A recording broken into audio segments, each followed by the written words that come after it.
Olá pessoal, tudo bem? Sou o professor Jackson, professor de História. Hoje estaremos dando andamento às nossas aulas de História do Brasil, certo? Ainda estamos no período colonial, analisando todo o período colonial. Então, nas aulas anteriores nós trabalhamos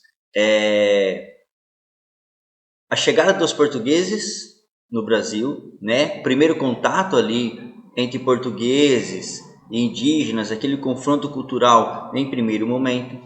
Falamos depois sobre a questão do escambo, a extração do pau-brasil, o comércio do pau-brasil através do escambo com os indígenas. Falamos também sobre que havia escambo por parte dos indígenas antes da chegada dos portugueses, a questão comercial por parte dos indígenas. E falamos sobre a instalação das capitanias hereditárias a partir de 1532, uma forma de colonização mais presente, a implantação dos engenhos de açúcar. Falamos sobre como foi essa economia açucareira nesse período, Falamos também sobre as questões voltadas o período de domínio espanhol, que é a União Ibérica, domínio espanhol sobre Portugal e as suas colônias, União Ibérica. E hoje nós vamos estar dando mais uma ênfase a esse período colonial, onde nós vamos trabalhar a ideia da formação das fronteiras, atividades econômicas e os movimentos nativistas, que referidamente é um ponto também chave aí para algumas questões do Enem dos vestibulares, ok? Então vamos às nossas apresentações, tá bom? Tranquilo. Então olha só, como eu disse a vocês, o tema de hoje ele é relacionado à formação das fronteiras, atividades econômicas e movimentos nativistas. A formação da fronteira ela está mais para o final, certo? E aí nós trabalhamos então atividades econômicas nesse período, depois formação das fronteiras e os movimentos nativistas. Os movimentos nativistas eles vão ocorrer ao longo do processo colonial, certo? Desde aquele período do início aí dessa colonização até basicamente quase que próximo até a independência do Brasil, Então são vários tipos de movimentos. O que nós vamos trabalhar aqui são movimentos iniciais, Movimentos nativistas iniciais, tudo bem? Que vão retratar aí uma espécie de cobrança dos colonos. E esses colonos que nós vamos trabalhar hoje são colonos que já são nascidos no Brasil e que não aceitam mais tanto a imposição ou a tratativa de diferenças, o tratamento de diferenças entre portugueses e esses colonos, tá bem? Então vamos lá.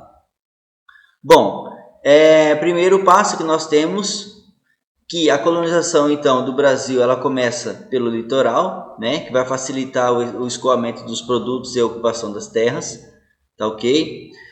A partir do século XVII nós temos o avanço pelo interior do território. Terras próximas ao litoral foram reservadas para o cultivo da cana-de-açúcar, certo? Então nós temos um avanço para o interior a partir do século XVII, principalmente iniciando ali por questões da pecuária, porque ela passa a exercer um papel importante, para a interiorização da colônia, mas para a colônia, porque o gado ele servia de força motriz para os engenhos, carne, fornecimento da carne, o couro, da joia e até mesmo o transporte de diversos produtos, Então ele tem esse papel muito importante, a pecuária em si.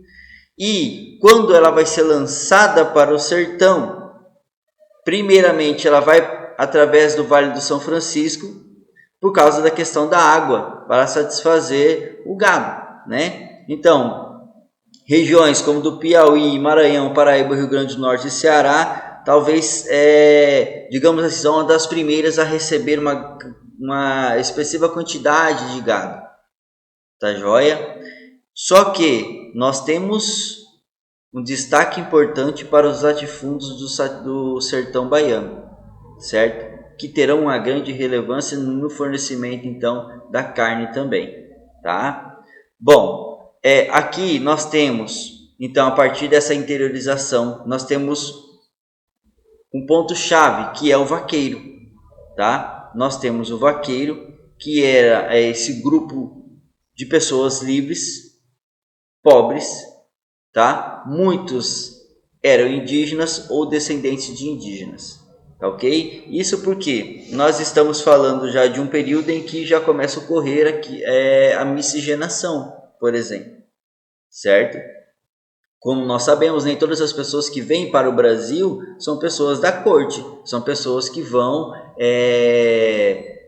estar acima de toda a população. Muitos vieram para o Brasil nesse momento também em busca de um enriquecimento, em busca de melhores condições de vida que eles não tinham na Europa. Essa é a ideia, tá? E são pessoas que vão começar o trabalho livre, são pessoas pobres, tá? Então, o trabalho era via sistema de partilha e eles recebiam o pagamento parte do rebanho. Isso vai ser muito interessante, porque muitos desses vão começar a ter as suas próprias terras e a construção até de fazendas, tá? Conforme o trabalho, ele vai recebendo em rebanho e ele vai ficando com esse rebanho, tá bom?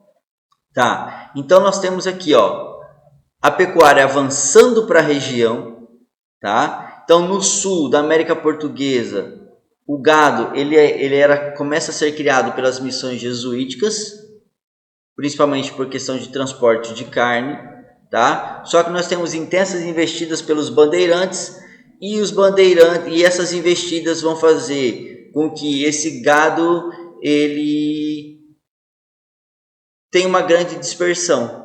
Ou que no texto aí está colocando a dispersão do bovino, né? Ou seja, esse gado ele vai para territórios mais abertos, começa a ficar nesses territórios mais abertos. Os colonos que estavam chegando nesse momento na região, por causa desse processo de interiorização, tá? Por causa desse processo de interiorização, basicamente passam a cuidar desse gado. E aí, a partir desse momento que esse gado ele passa a ser, digamos assim, delimitado um território para eles, nós temos a criação das grandes estâncias, os estancieiros, né, criadores de gado, e a produção do charque, as charqueadas, né? Inclusive no nosso território nós temos a fazenda de Escalvados na região de Cáceres, que foi uma grande charqueada também, né? Então o charque ele vai ter um valor principalmente quando se inicia a mineração em Minas Gerais. Por quê? Produção de carne, né? Alimento. Então, esses fornecedores de carne, a partir dos estancieiros, existe um grupo que vai pegar essa carne e levar até as regiões das minas. São chamados tropeiros, certo? São chamados tropeiros. Só que a gente tem que tomar cuidado, é o seguinte, o tropeiro ele é nada mais, nada menos um grupo de pessoas que vão tratar de transportar alimento, transportar todo tipo de produto que seja comercializado naquele momento, tá? E formam então esses grupos e eles vão se deslocando para essas regiões, certo? Em determinado momento, a coroa ela vai incentivar que a região da mineração em Minas Gerais, eles comecem não só a tratar da mineração, mas a fundação de pequenas vilas, né? Pequenas comunidades que vão produzir o alimento para a região, para que a região não fique abastecida, porque esses tropeiros, pela demanda que começa a crescer gradualmente, né, de solicitação de alimentos e outros produtos, eles não dão conta disso. Até porque esse charque futuramente ele vai ser o quê? Enviado para o exterior. Tá? E aí essa demanda ela vai crescendo, então há necessidade que nessas regiões de Minas, das minas, tenham comunidades que vão produzir alimentos e criar o gado. Por exemplo, em Minas Gerais, o gado vai servir principalmente a questão do leite, produção do queijo e assim necessariamente, né? Então, ó, essa parte, essa linha vermelha, nós temos o que? A demarcação do Tratado de Tordesilhas, né? Aquele tratado que ele reflete lá em 1494, né? A divisão entre Portugal e Espanha. Mas, professor, eles estão saindo de Portugal e invadindo o território espanhol. Só que esse momento aqui, século XVII, ainda estamos, tá, na União Ibérica. A União Ibérica, ela vai até por volta ali de 1640, tá? 1580, 1640. Então, vejam bem, quando ocorre a União Ibérica, nós vimos na aula passada, esse Tratado de Tordesilhas ele é esquecido. E a Espanha ela vai exigir que haja mais essa exploração para o interior justamente na busca dos metais preciosos, visto que ela já estava encontrando metais preciosos na região da Cordilheira dos Andes, né, nas terras, antigas terras maias e assim sucessivamente. Bom, então olha só, um outro ponto-chave serão as drogas do sertão, porque essas entradas, expedições oficiais patrocinadas pela coroa, elas vão fazer a penetração pelo Vale Amazônico. Vão fundar vilas, tá? A ideia é fortalecer as defesas para explorar o território, tá bom? As ordens religiosas vão avançando pelo interior, promovendo o aldeamento dos indígenas, ainda naquela ideia da Contra-Reforma, tá? Então, nós temos a seguinte informação, olha só, derivadas essencialmente da extração realizada pelos indígenas das matas, as drogas do sertão e especiarias coloniais referem-se aos produtos naturais, como cacau, guaraná, baunilha, canela, urucum, castanha do Pará, presentes sobretudo nas regiões interioranas da colônia, com ênfase nas regiões norte e nordeste. Então, as drogas do sertão eram produtos comercializáveis, né? Eram produtos, aquilo que nós vamos chamar de iguarias brasileiras, por exemplo, né? Cacau, guaraná, baunilha, canela, que eram produtos já utilizados pelos povos indígenas e que vai ter um grande efeito para o comércio até no exterior, tá joia? Lógico, ainda nós estamos vivendo nesse período colonial sobre a questão do açúcar, né? Então, o que vai referir, o carro-chefe da situação será o açúcar, mas as drogas do sertão ainda vão participar de uma economia, tá bom? Tá. E aí, ainda nessa ideia de interiorização da colonização, nós temos as entradas e bandeiras, né? Que era o quê? Vão contribuir para a expansão territorial da colônia. Então, as primeiras partiam da capitania de São Vicente em direção ao interior da colônia. Qual que era a ideia? Busca de alternativas econômicas. Por exemplo, expansão territorial, mão de obra indígena, riquezas minerais, né? Porque quando nós falamos na questão da escravidão no que tange aos povos africanos, certo? Essa escravidão, ela vai acontecer mais na região do Pernambuco, tá ok? Pernambuco, Bahia, vai ser a grande região que tinha uma demanda maior por causa da produção da cana-de-açúcar. E era muito caro para chegar esses escravos até São Vicente. Então, o que era melhor?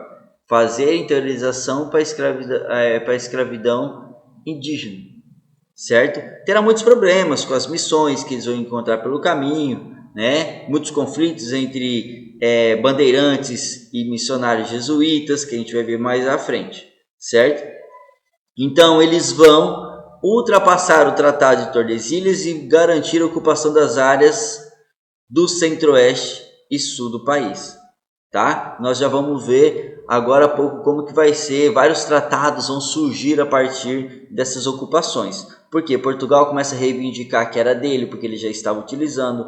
A coroa espanhola vai dizer que não, porque existe o Tratado de Tordesilhas e esse tratado deve ser respeitado, tá? Então, as bandeiras, nós temos alguns tipos de bandeira. Por exemplo, a apreação, apresamento seria, né, a captura dos indígenas como mão de obra escravizada, né? Ocorreram leis para proibir a escravização indígena a partir de 1570, mas isso não vai impedir as bandeiras, justamente porque era necessário, né, para esses colonos terem uma mão de obra escrava indígena, que era mais barata, né? Ela vai ser utilizada em grande quantidade na Vila de São Paulo, São Vicente e Rio de Janeiro, tá? Os bandeirantes também vão atacar as reduções da região de Guaiará, no Paraná, tá? Por exemplo, as missões jesuíticas.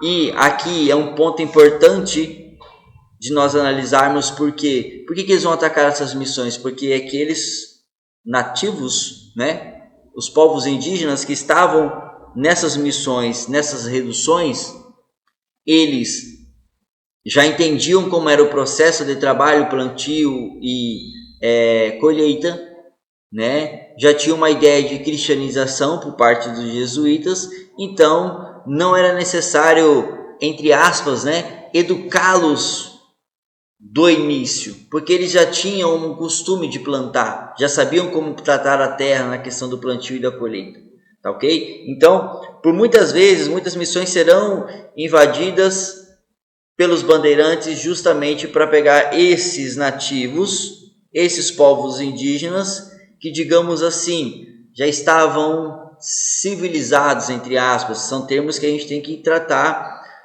com muito cuidado, com muito carinho, porque qual é a ideia de civilização desses povos, né? Nós já falamos um pouco nas aulas anteriores que notoriamente eram povos civilizados na maneira deles, na cultura deles, mas eram civilizados. Mas na visão etnocêntrica, eurocêntrica, né? Ou seja, na visão europeia, quem eram civilizados eram somente os europeus, né? Então é nesse ponto aí, tá? Bom, surge então uma espécie do que nós vamos chamar de sertanismo de contrato a partir desse momento, dessa interiorização.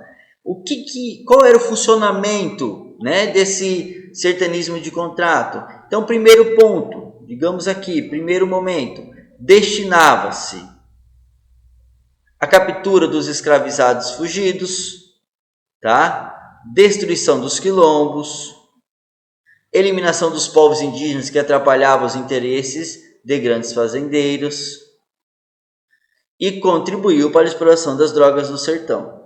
Então, eram pessoas sertanistas, né? Então, se são sertanistas, são aqueles, como eu disse a vocês, grande parte já são colonos nascidos no Brasil, portanto, né, futuramente ali que nós vamos chamar de brasileiros, né, que vão ser contratados para fazer esse tipo de serviço. O contrato era exclusivamente para caça e destruição dos quilombos, certo? Eram caçadores de escravizados fugidos e também lutavam contra os povos que não aceitavam a expansão portuguesa para o interior, por exemplo. A instalação das fazendas, por exemplo. Nós vimos que muitas das capitanias hereditárias, não só pela questão da terra, talvez improdutiva para a cana-de-açúcar, né, que não deram certo, mas também muitos grupos indígenas naquele momento já não aceitavam a instalação dessas fazendas de cana-de-açúcar, tá bom? Então esses sertanistas eram contratados para fazer esse tipo de serviço. Por exemplo, Domingos Jorge Velho seria um deles, como exemplo, que será responsável pela destruição do quilombo dos Palmares, né? Por muito tempo ele vai perseguir até que ele encontrasse o quilombo, que ele conseguisse de alguma forma cercar o quilombo e destruir o quilombo dos Palmares. Beleza? Bom, nós temos também um outro tipo de bandeira, que era a bandeira chamada de bandeira de prospecção. Essa bandeira de prospecção, a atividade dela vai se intensificar a partir da segunda metade do século XVII. Qual é a ideia dessa bandeira de prospecção? Lembrando o seguinte, segunda metade do século XVII, então vamos dizer o seguinte, a partir de 1650, certo? E a partir de 1650, aqui nós já temos o governo português nessas regiões. Já não há mais a União Ibérica, tá? Então, qual é a finalidade? Qual foi a finalidade das bandeiras de prospecção? Primeiro, existe uma crise financeira do açúcar devido à concorrência holandesa, né? Então, nós vimos lá que os holandeses serão expulsos e montarão a sua produção de açúcar nas Antilhas com a experiência que eles tiveram aqui no Brasil sobre a produção, manipulação do solo e a produção da própria cana, né? Já que eles já tinham experiência como refino, só faltava a experiência da produção que eles vão adquirir no momento que eles chegam no Pernambuco, certo? Então a coroa portuguesa, ela vai incentivar a busca de metais preciosos, e esse incentivo era o que? Honrarias, tá? E prestígio a quem descobrisse as minas, tá? Então era necessário essas promessas para que as pessoas tivessem mais incentivo, né, a vontade de poder buscar essas minas. Então, o importante centro irradiador dessas bandeiras de prospecção vai ser São Paulo, né? Ou seja, partindo de São Paulo, tá? Partindo de São Paulo. Lógico, de outras regiões vão sair, mas as principais saem de São Paulo, né? Até porque muitas questões administrativas estavam concentradas em São Paulo, né? Então, além de utilizar os caminhos usados pelos indígenas para explorar as novas terras, também desbravavam novas trilhas. Tá ok? Um deles, por exemplo, Fernão Dias Paz, vai ser um bandeirante que vai abrir o caminho para descobertas das regiões de Minas Gerais. Só que o interessante é que ele não vai encontrar uma abundância em ouro, não vai ter muita efetividade nele. Aonde é que Minas Gerais passa a ter uma efetividade, será encontrado mais ouro, né? O êxito na busca do ouro, na verdade, nessa região, a partir do genro dele, tá? Que era o Manuel Borba Gato, e Garcia Rodrigues, que era o filho dele. Eles vão fazerem a mesma rota traçada por ele, só que com novos olhares, talvez ali, né, uma coisa mais minuciosa, e vão começar a encontrar o ouro nas regiões de Minas Gerais, tá? A região de Goiás, nós temos Bartolomeu Bueno da Silva, o Anhanguera, tá? Que vai chegar na região de Goiás, por exemplo, tá? Em Mato Grosso, nós temos Pascoal Moreira Cabral, a partir ali de 1719, tá? Lembrando que grande parte desses bandeirantes, a ideia era a captura de índios bravios para a escravidão, né? Pascoal Moreira Cabral foi numa manhã que eles foram lavar o rosto no rio e basicamente encontraram, né, o ouro, que era o ouro de aluvião. Só que é importante ressaltar que nesse mesmo período, em 1718, a bandeira do Antônio Pires Bicudo já tinha adentrado as terras mato-grossenses pelo mesmo canal, tá? Pelo mesmo caminho que Pascoal Moreira Cabral passou o Antônio Pires Bicudo, certo? Só que ele não tinha achado. Então essas terras, digamos assim, mato-grossenses, elas já estavam sendo invadidas, né, pelos bandeirantes antes mesmo de achar o mineral, o ouro, né? O ouro. tá ok? Mas a importância só vai dar para uma colônia de exploração necessariamente a partir do momento que se acha o ouro, tá bom? Então, ó, nós temos um outro fator que é o bandeirismo de monção, né? Os monçoeiros.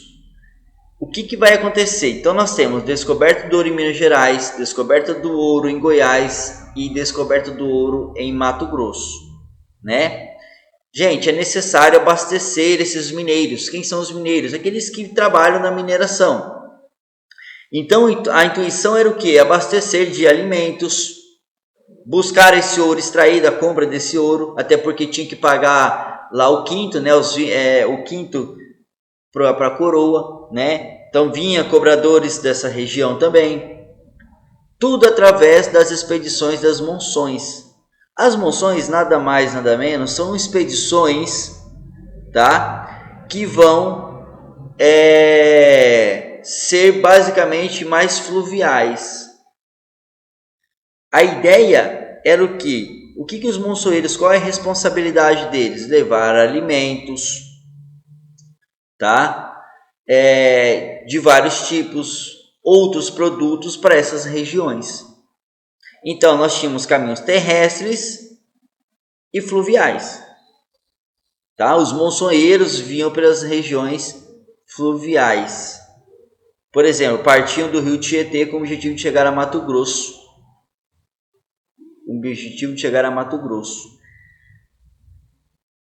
Era uma complexidade muito grande, viagens duras que demoravam meses, tá? E uma quantidade de embarcações. Grande utilização dos povos indígenas, principalmente. A mão de obra escrava ainda ela existia, né? Mas não na mesma proporção que a mão de obra escrava indígena, certo? Porque eram fluviais, mas nem todos os locais as canoas andavam. Então tinha que carregar no braço até encontrar uma parte mais funda e poder ir. E ficava a cargo dos povos, né, dos nativos, né, dos povos indígenas. Na região do Mato Grosso, por exemplo, vários grupos vão combater essas monções, vão atacar essas monções, né? Bom, esse bandeirentismo de monção, então, nós temos a denominação, né, como eu já disse, ela vem por causa das cheias, né, porque é feito por água, né, vários caminhos terrestres eram inundados e as monções são essenciais, principalmente nesse momento de cheia, tá? Então, essas monções, os monçoeiros também conhecidos como tropeiros, como eu disse, né? Vem de tropa, tropeiro vem de tropa. Por quê? Conjunto de homens que transportava gado e mercadoria, essencial para manter de pé todas as colônias, toda a exploração através do ouro, tá? Dessas regiões mais afastadas do litoral, as regiões interioranas, o sertão, né? O sertão, tudo que não se referia a São Paulo, Rio de Janeiro, esses grandes capitanias ali administrativas, é sertão, ok? Bom, o bandeirentismo de monção, então, nós temos a partir da onde, né? Um mapinha, bandeiras do século XVII e século XVIII, certo? E aí nós temos algumas que saíam para captura, outras que saíam para a região mais para mineração, tá? Sertanismo de contrato. Então vejam, são as bandeiras que vão estar percorrendo toda essa região durante esse período, ok? Bom, a partir daí nós temos os tratados de limites. Então nós temos lá, por exemplo, né, o tratado de limite de Tordesilhas, 360 léguas a oeste e tal, pertencia à Espanha, aquela situação toda.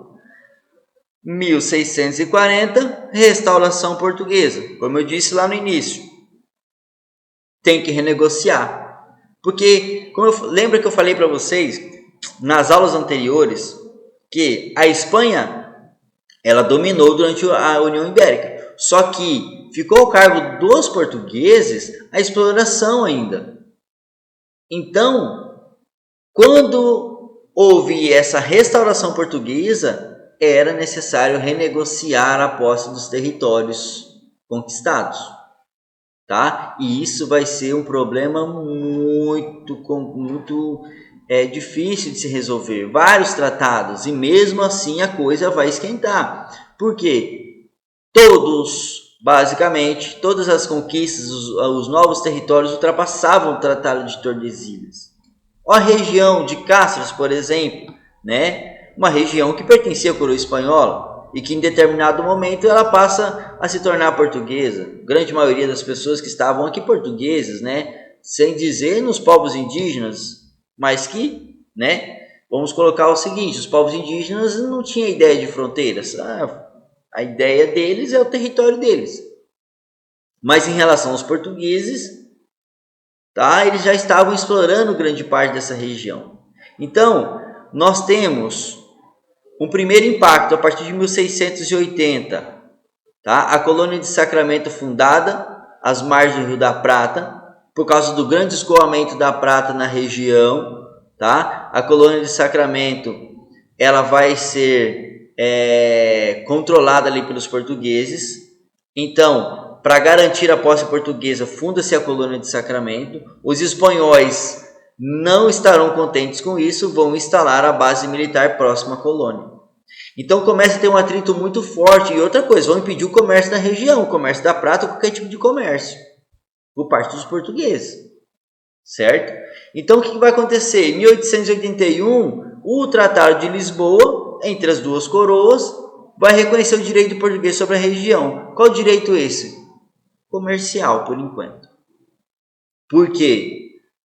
A base militar continua, mas ela fica mais quieta, digamos assim. Fica mais parada, só observando o que está acontecendo com os portugueses.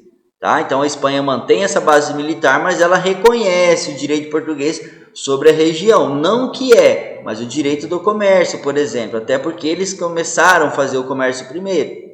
Ok? Bom, entre 1703 e 1715 nós temos o Tratado de Utrecht. E esse tratado ele vai estabelecer as fronteiras do norte com a Guiana Francesa. O primeiro tratado aí entre Portugal e a França na região vai estabelecer a Guiana Francesa. Tá? Então o rio Ioá, que passava a ser limite natural entre a Guiana Francesa e o território brasileiro na colônia portuguesa.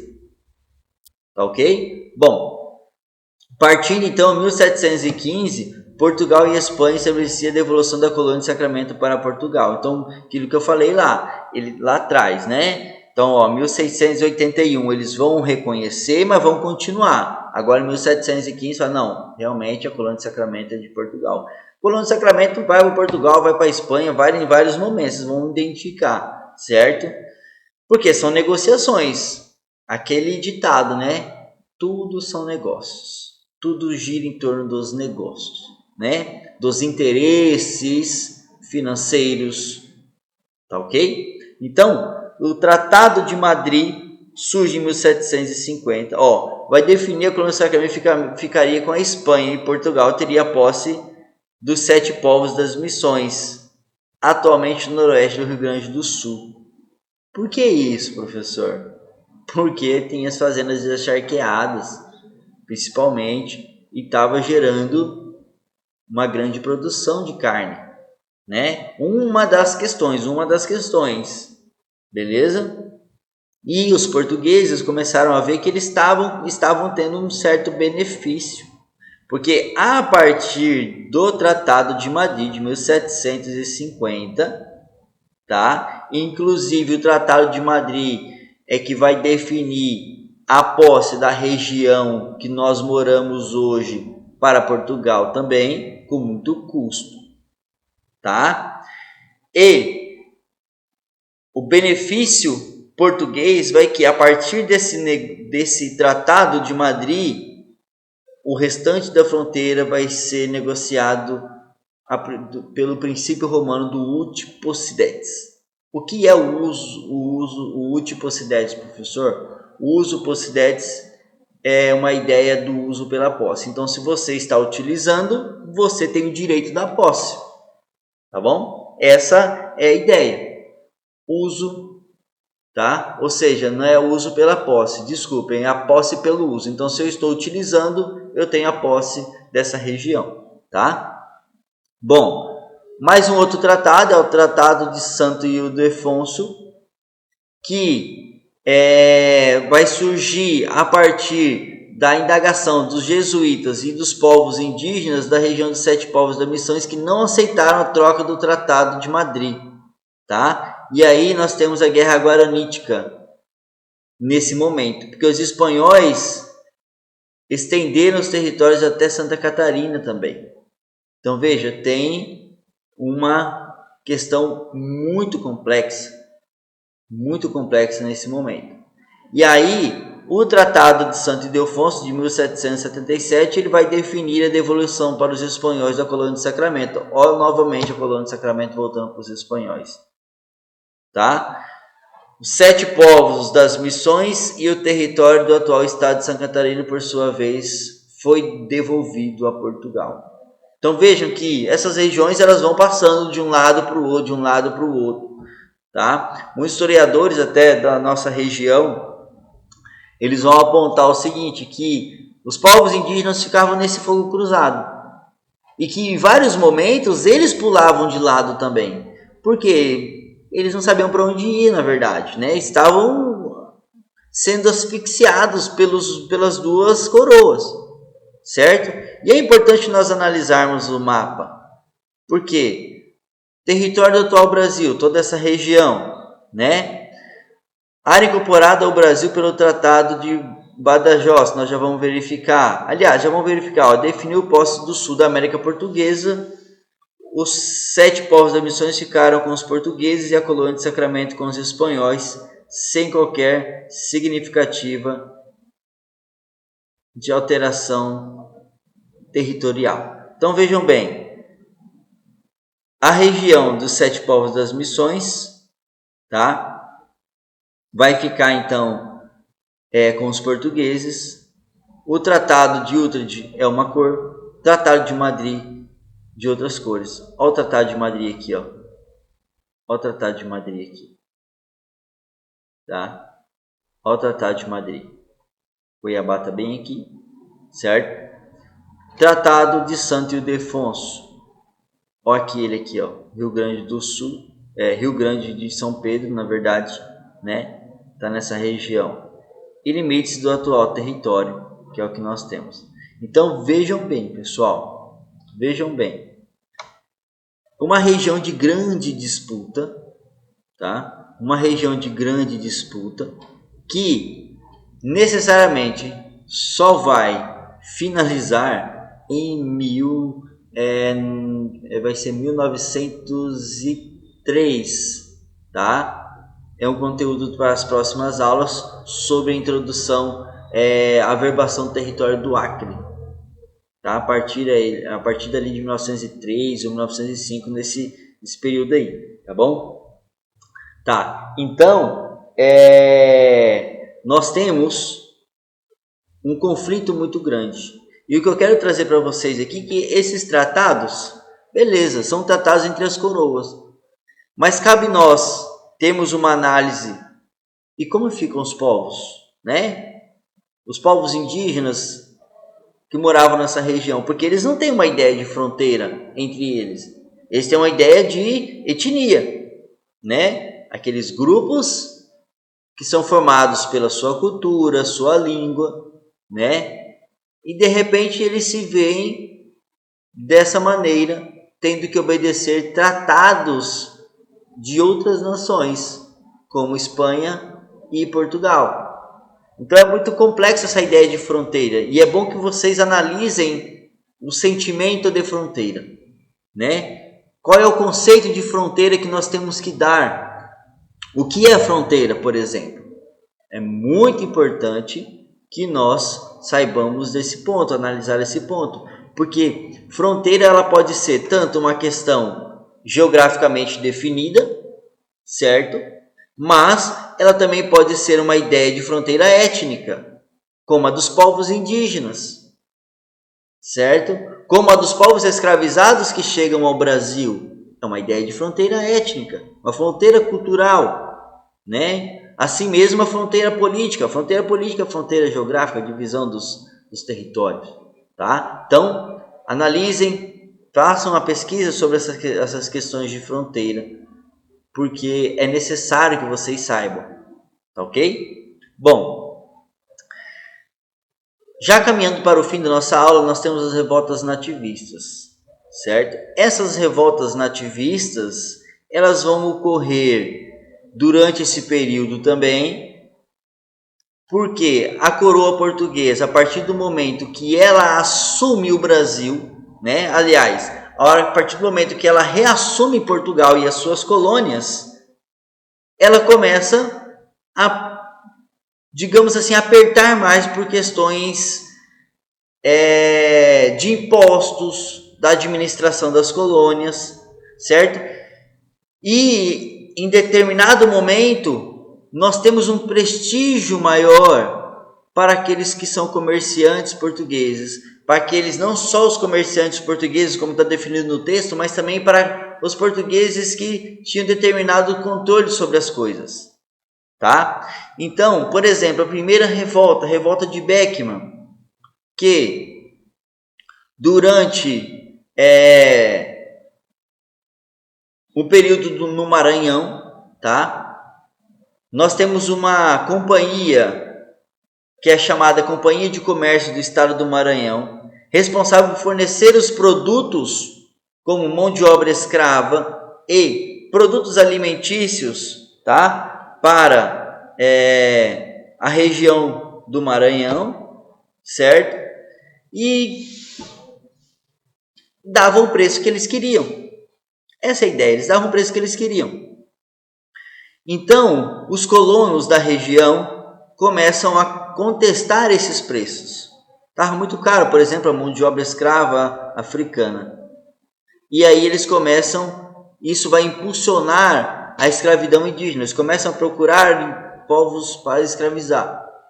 E nesse momento eles começam a ter problemas com os povos jesuítas.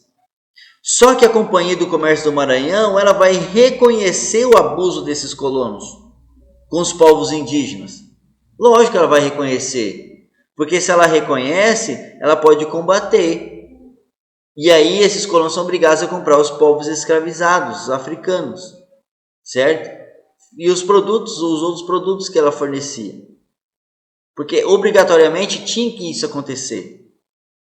Porque essas companhias, elas são todas basicamente financiadas pelo próprio governo, tá? Então, quando ela reconhece, aumentam os conflitos entre colonos e jesuítas, tá? Apoiados, os jesuítas ainda apoiados pela Companhia de Comércio do Maranhão. Os fazendeiros Manuel e Thomas Beckman, que são irmãos, lideram então uma revolta que vão atacar e tomar os armazéns da companhia. Tá? Eles vão prender o capitão Mor da região e vão criar um governo provisório, expulsando os jesuítas. Certo? Isso vai ter uma grande resistência por parte da coroa portuguesa, vai eliminar a revolta, e o Manuel Beckman e o Jorge Sampaio foram condenados à forca. A ideia de condenar à forca aqui, pessoal, é um exemplo. Tá? É um exemplo. Principalmente quando nós vamos falar um governo provisório. Esse governo provisório ele poderia ser até um governo separatista. Tá bom? Eu costumo dizer nas aulas o seguinte, olha, cuidado, essas ideias são separatistas também. E isso calcula-se como traição. Então, a coroa, ela vai, vários momentos, ela vai reprimir, tá? Essas revoltas com o esquartejamento, enforcamento dos seus líderes. Os emboabas, basicamente, a guerra dos emboabas, tá? Nós temos os bandeirantes vicentinos, os paulistas, que vão achar o ouro nas regiões, né? E querem ter a posse dessas regiões porque eles encontraram ouro.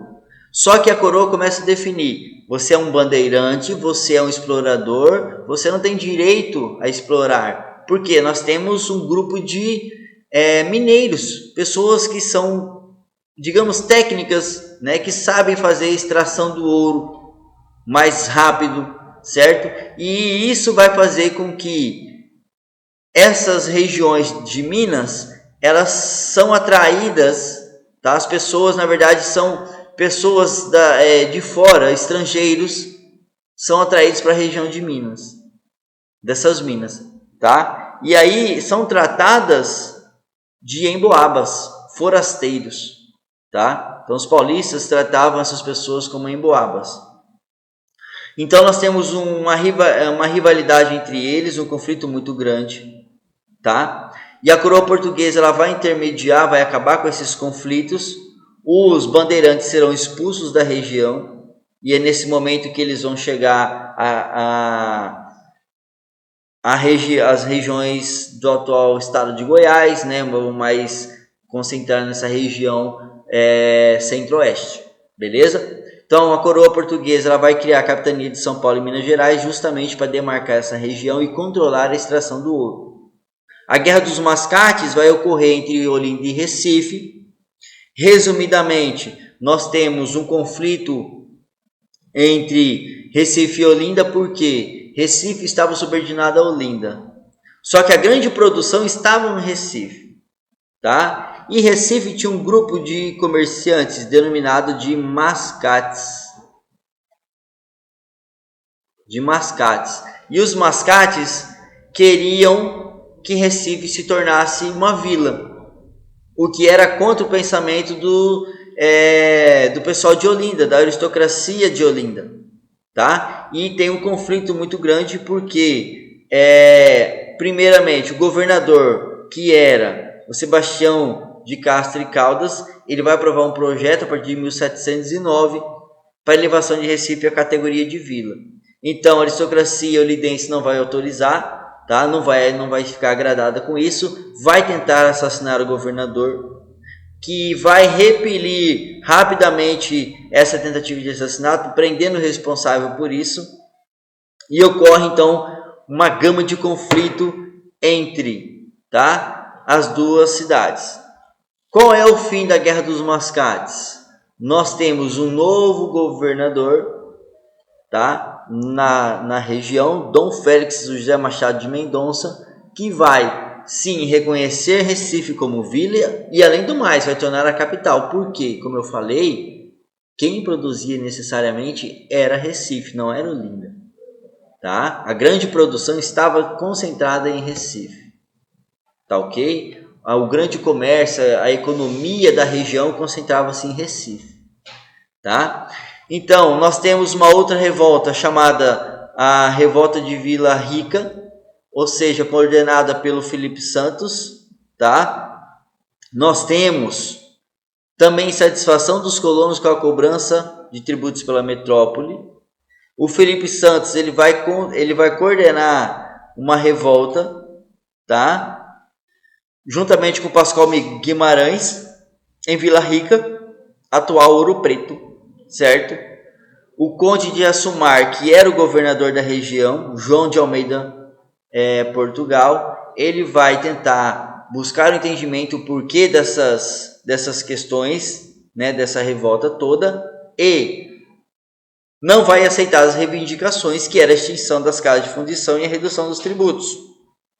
A casa de fundição já tinha sido criada. Por que elas tinham sido criadas? Para controlar a extração e não haver o tráfico de ouro, porque o ouro deveria ser pago, né, o quinto lá para a coroa portuguesa. Então não houve acordo e nós temos uma grande reprimenda, tá? A partir do governador, do Conde de Assumar, certo? O Felipe Santos, então, ele vai ser preso, enforcado e seu corpo esquartejado em público. A mesma coisa que vai acontecer com o Tiradentes. A ideia é servir de exemplo. Aquilo que eu falei para vocês, tá? A coroa ela sempre vai castigar os líderes, aqueles que são intitulados como líderes, principalmente por causa do exemplo, tá? Para que novas revoltas não surjam, mas isso não vai ser empecilho para novas revoltas, beleza? Nós temos, por exemplo, 1789, que não está no contexto de vocês aqui. 1789, nós temos a conjuração, tá? Mineira. Nós temos a conjuração mineira, tá? Ou a Inconfidência Mineira também, que vocês já sabem muito bem, certo? Que é uma revolta totalmente elitista, certo? E essa revolta elitista é basicamente contra a carga tributária da metrópole também, certo? E aqui nós temos uma figura elencada que vai ser o Tiradentes.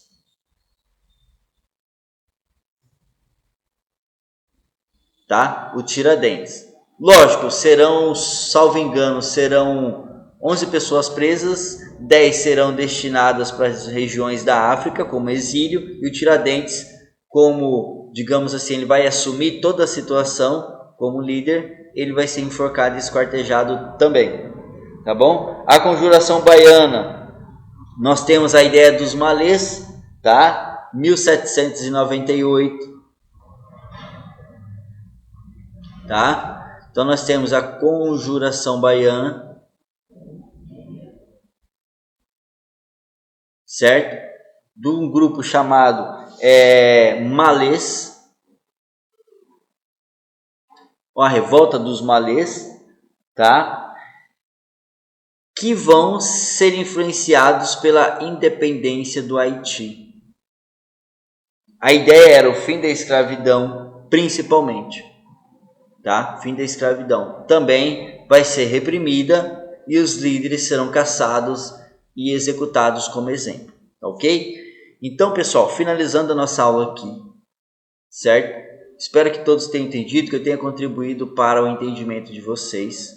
Qualquer dúvida, vamos conversando, tá ok? Muito obrigado pela atenção, muito obrigado mesmo. E no final, se você realmente gostou aí, deixa um joinha, deixe seu like, tá? Compartilhe com outras pessoas para poder ajudar o nosso canal crescendo aos poucos, tá bom? Muito obrigado e fiquem em paz.